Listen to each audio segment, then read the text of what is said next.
viewers, welcome to Elimu TV, the channel where you watch and also learn. We shall start with the definition of human resource management. The course instructor is Shem Gati. Welcome.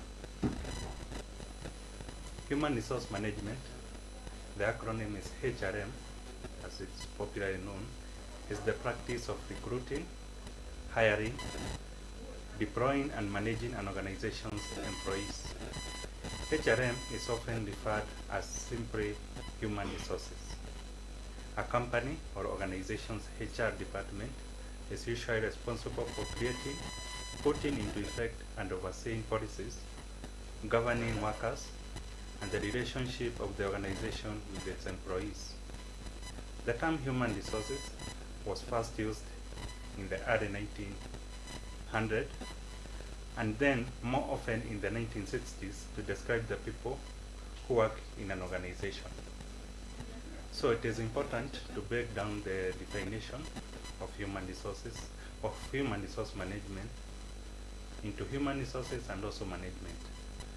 According to the definition, a human resource comprises of the skills, the competencies, capabilities that are found within an organization. On the other hand, we shall define the term management as a component of human resource management.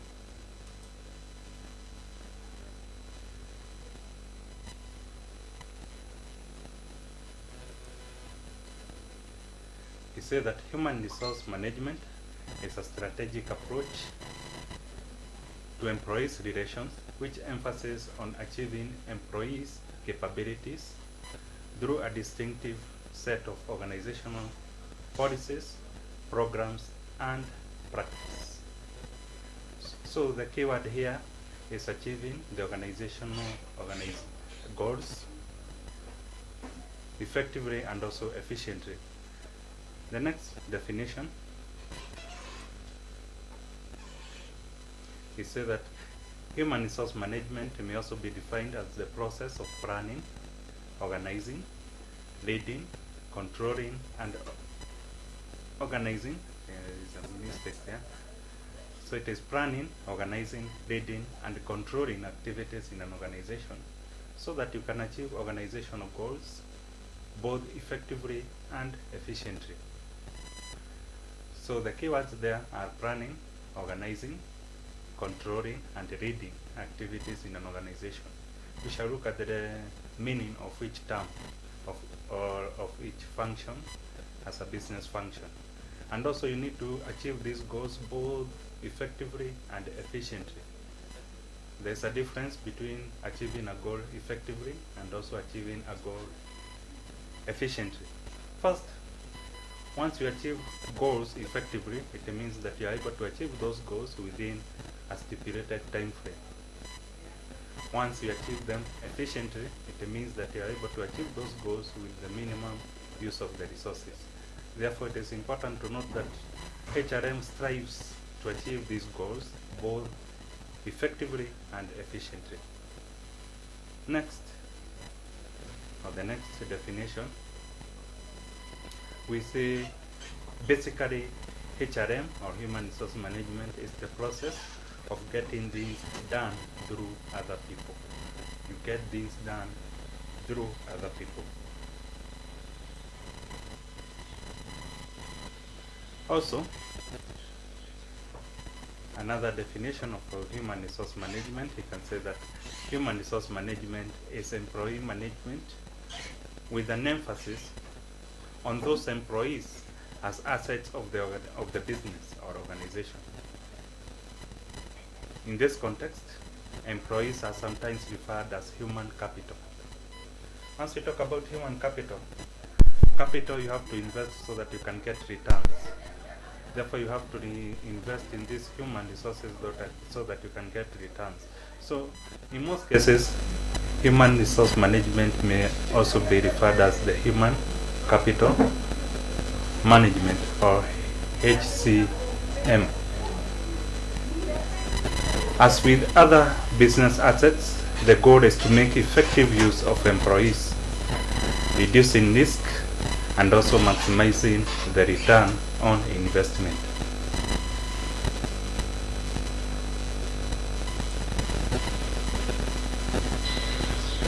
As a continuation, the modern human resource technology term, or the human capital management, has been used more frequently compared to the HRM. Human capital management has had widespread adoption by large and also mid-sized companies and other organizations of software to manage many HR functions. And basically, the reason as to why there is a shift from human resource management to human capital management is that most managers are perceiving employees as capital, and therefore you have to invest in these employees or workers. You invest in them in terms of training, also motivating them, that is captured at compensation management. But you find that initially human resource management treated employees just as assets. The next item that we need to capture is the importance of human resource management. We say that the role of human resource management practices are to manage the people within a workplace to achieve the organization's mission and enforce the culture. When done effectively, human resource managers can help recruit new professionals who have skills necessary to further the company's goals, as well as to aid with the training and development of current employees and to meet objectives. A company is only as good as its employees, making HRM, or human resource management, a crucial part of maintaining or improving the health of the business. The keyword and something that you need to underline or to underscore is that a company is as good as its employees. If the employees are poor, the company is perceived to be poor and to have a bad image. Also, additionally, HR managers can monitor the state of the job market to help the organization stay competitive. This could include making sure compensation and benefits are fair. Once you hear about the compensation and benefits, these are the salaries. Events are planned to keep employees from burning out. Burning out is a situation whereby you find that the employees are undergoing a stressful environment or stressful situation. We talk about the burnout. Events are planned to keep employees from burning out, and job roles are adapted based on the market. How does HRM work? Human resource management works through dedicated HR professionals who are responsible for the day-to-day execution of HR-related functions. Typically, human resources will comprise an entire department within each organization. HR departments across different organizations can vary in size, structure, nature of the individual positions, of course depending on the size of the organization. It's important to note that. And also the organization policies and structure. For small organizations, it is not uncommon, therefore it is common, to have a handful of HR generalists who each perform a broad array of HR functions. Larger organizations may have more specialized roles, which individual employees dedicated to functions such as recruiting, immigration. Immigrations, this is basically transfers within the organization and also outside the organization, in and out of the organization. Talk about the benefits, compensation, and more. Therefore, it is important to note that we may have various specialists in the human resource department, each undertaking various roles, such as recruitment, such as compensation. That is where you have the benefits manager or benefits officers, and the recruitment you have the recruitment officers, etc. Also, this includes making sure compensation and benefits are fair. Events are planned to keep employees from burning out. I've done that.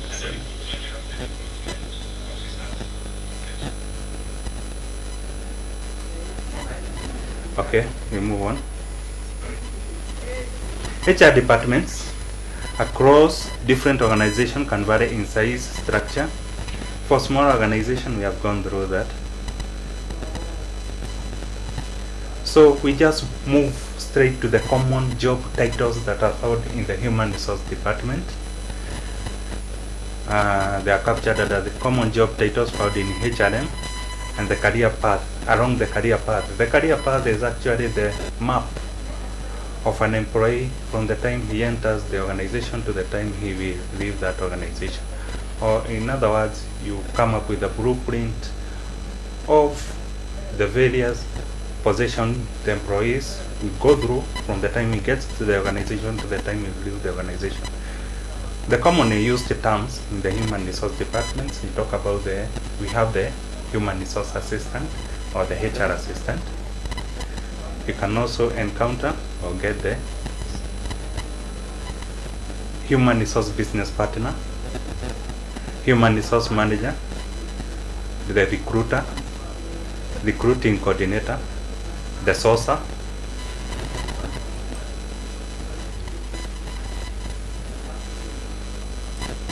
you have the recruiting manager, can also have the compensation specialist or the compensation manager. The compensation manager is in charge of compensation, things to do with administration of payroll, etc. We also talk about we also have the benefits specialist. You can have the talent management specialist or talent management manager, learning and development specialist, or the learning and development manager. In other organizations, they may be referred as the training managers or the training officers. We also have the HR technology or the process project program manager, the HR analytics manager or specialist,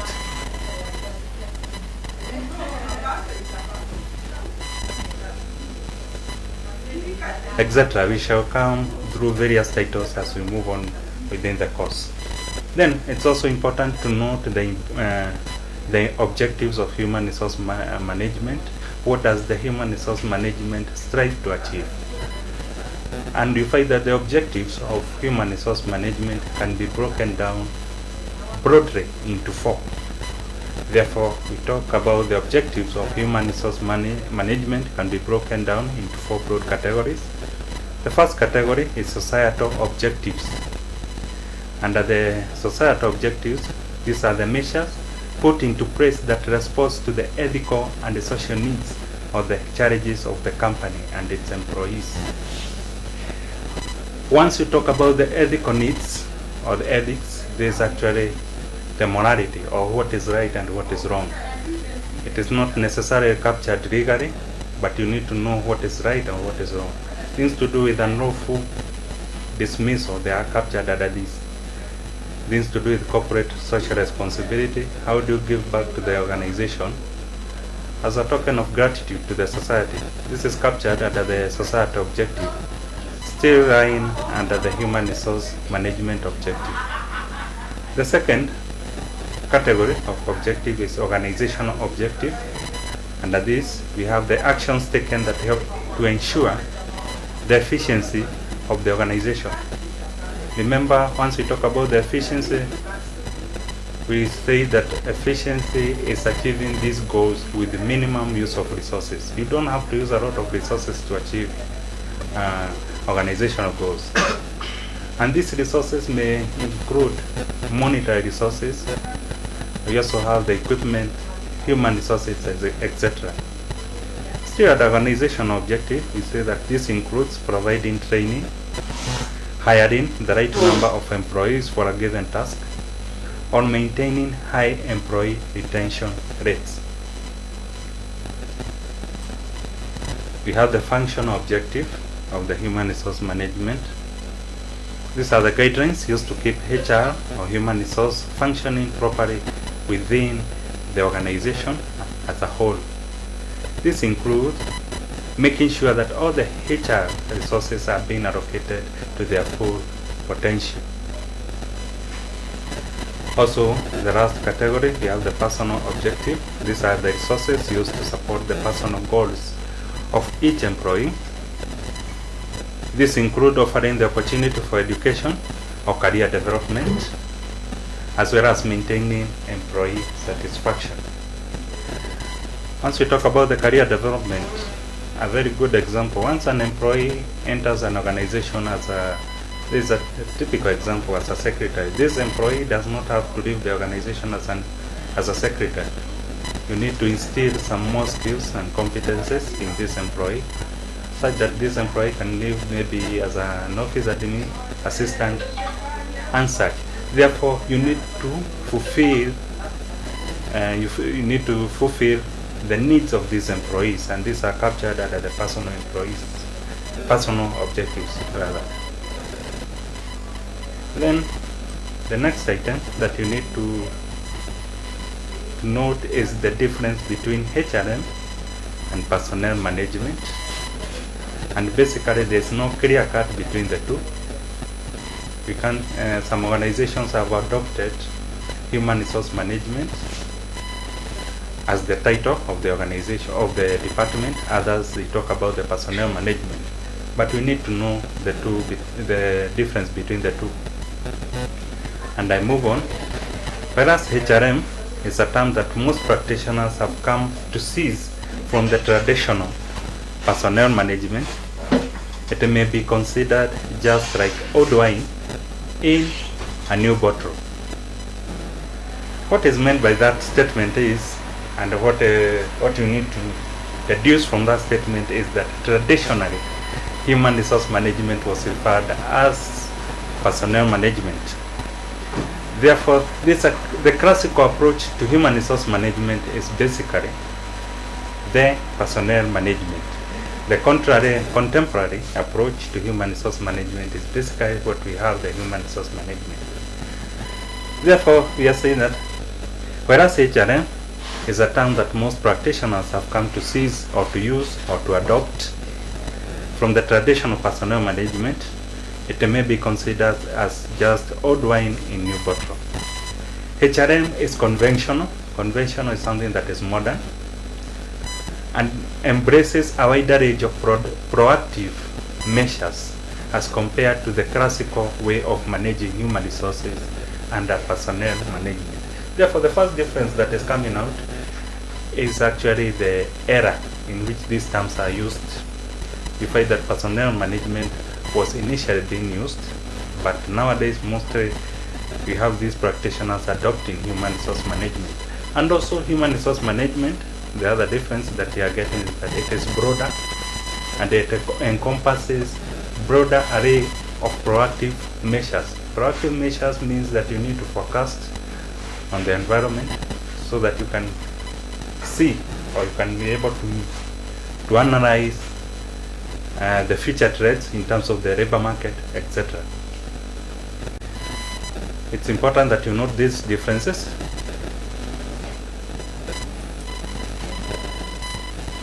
Also, the second difference that will come out clearly is that HRM tends to treat human resources as capital, and much emphasis is put on investing in this human capital.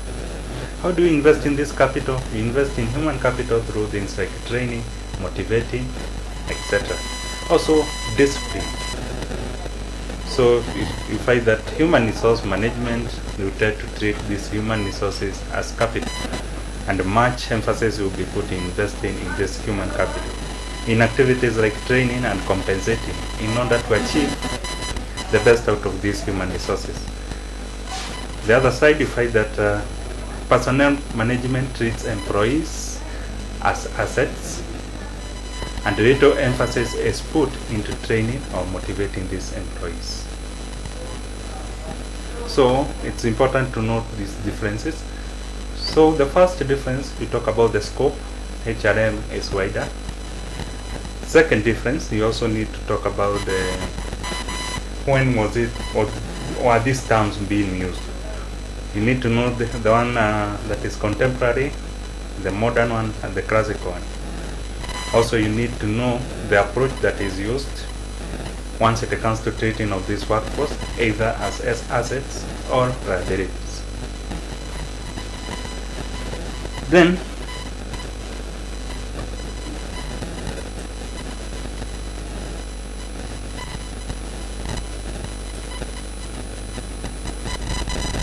okay, the next item, also something that you need to note, is that there has been a shift between compliance to commitment. In human resource management, that's another difference. You find that there has been a shift between compliance to commitment as the core of psychological contract. You find that human resource management tends to have more emphasis on employees having a shift between complying to commitment. There is a difference between complying and commitment. Once you comply, it means that you are being compelled by a certain regulation. But once you are committed, it means that this thing is coming from your heart. Therefore, it's important to note that under human resource management, there is a big shift between compliance and commitment as a core to psychological contract.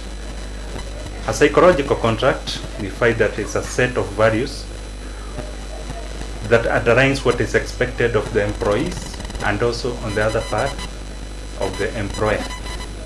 The expectations that you have as an employee that are not captured under the rate of employment are actually referred to as the sets of values, and this is what forms the psychological contract. So, in definition, it's important to know that a psychological contract is a set of values that underlines what is expected of the employee and also on the part of the employer, which is not necessarily written down in the contract of employment. Once we look at the contract of employment, the items that are captured are things to do with policies, guidelines, salaries, etc. But there are various elements that are not captured. For instance, things to do with royalty. Royalty is an item that is not captured, but royalty and also fidelity is not captured in the contract of employment.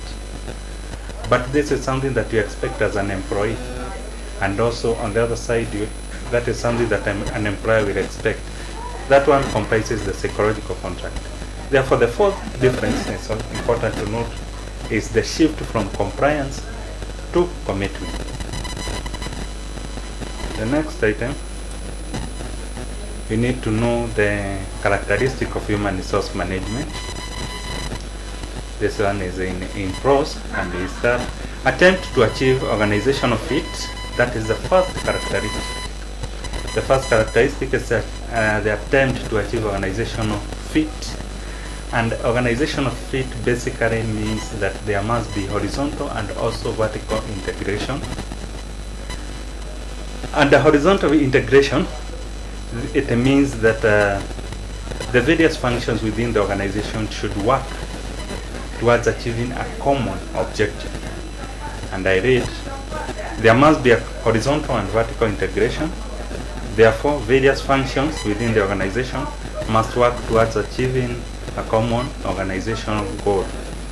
Secondly, this is vertical integration. The decision made in the HR department must be in harmony or should be in line with the overall organizational goal. We normally have various departments within the organization. We may have the human resource department to start with. We have the sales department. We may have the research and development department. Therefore, every decision that is made within the human resource department should not overlap and should be in line with the various departments that are made within the other departments, maybe the finance department, the marketing department, etc. That is horizontal integration. The vertical integration means that the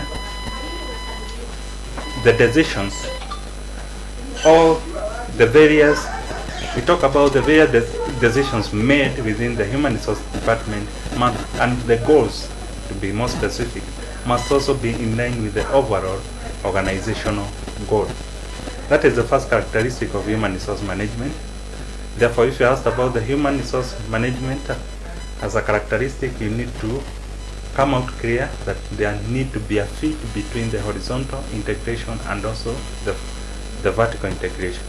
And this is in terms of the goals that you set within the human resource department. Also, the second characteristic of human resource management is that human resources should be treated as assets rather than a cost. It is important to note that in as much as there is a lot of shift in the way managers perceive employees as being a cost, it is important to perceive these people as assets within an organization and not just a cost within the organization. Also, another characteristic is that there needs to be an orientation towards commitment. There needs to be orientation towards commitment rather than a mere compliance to directives. I think we have discussed that.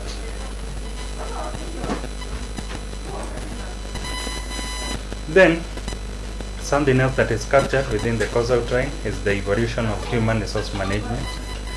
The evolution, once we talk about the evolution, it means where has this aspect of human resource management come from or evolved. And we start throughout the 20th century, new models and theories of organizations and management have been emerging to reflect the accelerating pace of change in the business environment. Once we talk about the business environment, we say that the business environment is so dynamic, it keeps on changing, it is so uncertain, and therefore there has been need to take more proactive measures in the human resource management. Therefore, throughout the 20th century, new models have been put up by various HR practitioners and also scholars, and we have also had various schools of thoughts regarding the human resource management.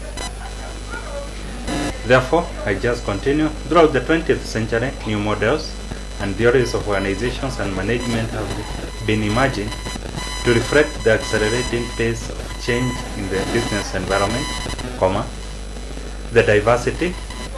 The diversity in the organization refers to the various components or variants in the workforce in terms of things to do with races, ethnic backgrounds, gender, geographical backgrounds, sexual orientation.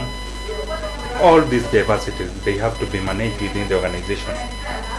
Also, an expectation of workers and increasing expectations of work. There has been increasing expectations of work.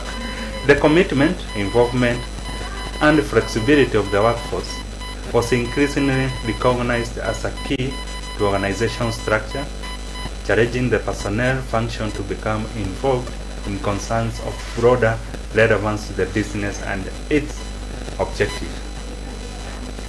So, such objectives are management of change. The second one is creating attractive employer brand in the labor market. Employer brand refers, or basically refers to the way or the image that is portrayed by the employer to the general public. So therefore, you have to maintain a good employer brand. As another objective, you have to manage the change. Also, the other objective is increasing management of diversity. I believe we have discussed about diversity and what it means. Also, creating adaptive organizations culture as the key to mobilizing employees' loyalty. Also, planning for long-term demographic changes. Demographic changes include birth rates, immigration, skills, shortages, etc. That is basically the introduction of human resource management. And from now onwards, we shall look at throughout the course, we shall look at the functions of human resource management. The functions of human resource management can be classified into 6. In some books we can have 7, in some books we can have 8. But in this context we shall discuss the 6 broad functions of human resource management. And the first function is of course the human resource planning.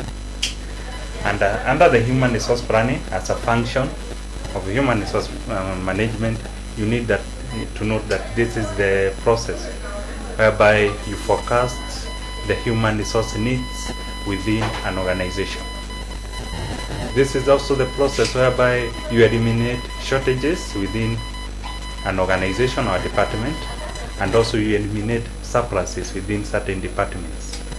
This is done through various techniques such as transfers, deploying redundancies, etc., also recruitment, etc. So the first function of human resource management is actually you forecast the human resource needs.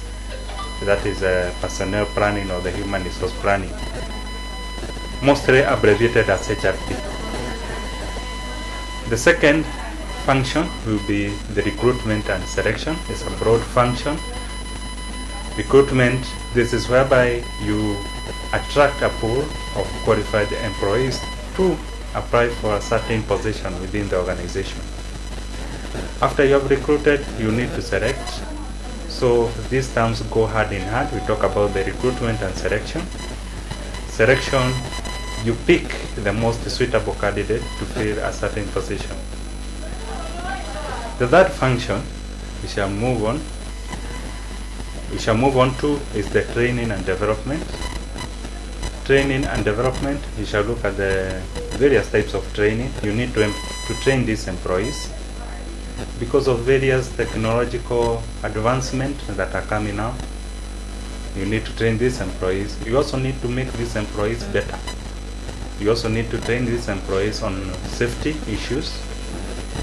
Therefore, that forms the third functions of human resource management, and it is training and development. Development, basically, this one is more of for top managers or top management levels. The fourth function of human resource management, if you may be asked, you should be able to explain that this one is compensation and benefits. In some books, they talk about the compensation management. This is the various means in which you pay or you compensate the employees for their performance. Then we shall move to the fifth function, and that is the performance management. How are you able to measure the performance of these employees? How are you able to make sure that these employees work to their fullest, or you get the best out of these employees? That is basically captured under the performance management, and it is a function of human resource management. To the end, we shall also look at the other function of human resource management, which is labor relations. Labor relations, this one is typically the relationship between an employee and an employer. We shall look at the three parts or the tripartite parties that are involved: the industrial court, the employees, the workers' union, etc. And also under that, we shall look at the labor rules, the common labor rules in Kenya. We shall look at the Employment Act, Workers' Injury Benefit Act. Therefore, in our next session, we shall start with the first function of human resource management, which will be the human resource plan.